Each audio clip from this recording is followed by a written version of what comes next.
G தொலைக்காட்சியில் ஒளிபரப்பான Mullum Malarum serial மூலம் அறிமுகமானவர் தர்ஷா குப்தா.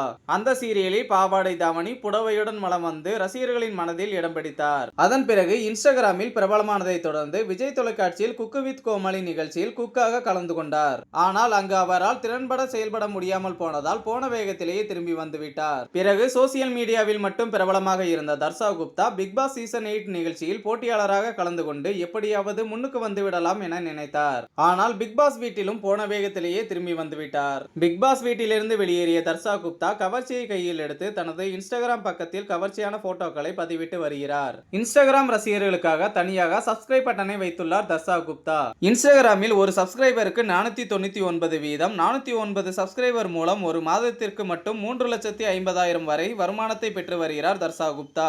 இந்த தகவலை கேள்விப்பட்ட இணையவாசிகள் நடித்து சம்பாதிக்க முடியாததால் இன்ஸ்டாகிராமில் புகைப்படத்தை போட்டு சம்பாதிக்கும் தர்ஷா குப்தா மிகவும் திறமையானவர் தான் என கருத்துக்களை பகிர்ந்து வருகின்றனர்.